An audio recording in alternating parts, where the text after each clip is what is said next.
আসসালামু আলাইকুম, কেমন আছেন সবাই? আশা করছি ভালো আছেন। আলহামদুলিল্লাহ, আপনাদের দোয়ায় আমিও ভালো আছি। তো আজকে আপনাদের সাথে একটা ইউনিক ভিডিও শেয়ার করব, ইউনিক একটা রেসিপি। তো চলেন আজকে আপনাদের সাথে সেই ইউনিক রেসিপিটা শেয়ার করা যাক। তো এটার জন্য আমি যা যা রেডি করে নিয়েছি তো আপনাদের সাথে সেটাই শেয়ার করতেছি। তো আমি এখানে নিয়েছি ছোলার ডাল। ছোলার ডালটা ভালো করে ধুয়ে এখানে আমি ভিজিয়ে রাখবো। তারপরে নিয়ে নেব সোয়াবিন। তো আজকে আপনাদের সাথে সোয়াবিন এবং ডিম দিয়ে খুব একটা মজার রেসিপি শেয়ার করব। তো সোয়াবিনটাও আমি ভিজিয়ে নিয়েছি। এখানে নিয়ে নিয়েছি 4টা ডিম। তারপরে নিয়ে নিব আলু কুচি। আলুগুলো ছোট ছোট করে কেটে নিয়েছি। এবার মশলা রেডি করে নিব। চলেন, মশলাগুলো রেডি করে নিয়েছি, এবার মশলাটা বেটে নিব। মশলা বাটা হয়ে গেছে। এখন আমি মাটির চুলায় ছোলার ডালগুলো সিদ্ধ করে নিব।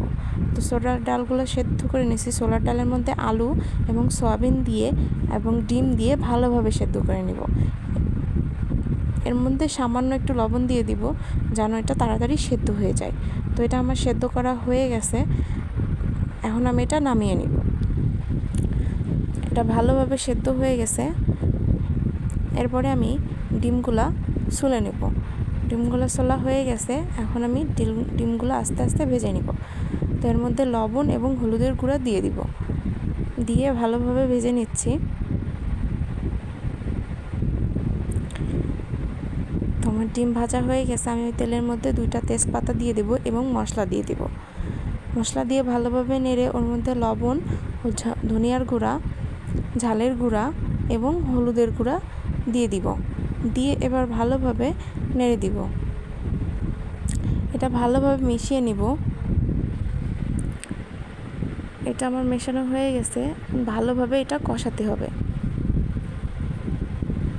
এর মধ্যে আমি সামান্য একটু পানি অ্যাড করে দিব, দিয়ে ভালোভাবে নাড়বো যেন নিচ থেকে পুড়ে না যায়। এর মধ্যে এবার অ্যাড করে দিব ছোলার ডাল। ছোলার ডাল দিয়ে আমি ভালোভাবে এটা নেড়ে দিব। তো এই যে ভালোভাবে কষাতে হবে। কষানো হয়ে গেছে। এর মধ্যে আমি এখন অ্যাড করে দিব 2 টেবিল চামচ গরুর মাংসের মশলা। ভালোভাবে মিক্স করে দিচ্ছি। তো এটার সাথে আমি এখন অ্যাড করে দিব পানি। পরিমাণ মতো পানি দিয়ে দিচ্ছি। তো এটা আমি এখন মিশিয়ে এর মধ্যে অ্যাড করে দিব ডিমগুলো দেওয়ার পরে বলক আসা পর্যন্ত ওয়েট করতে হবে। তো দেখেন আমার রেসিপিটা কিন্তু একদম রেডি।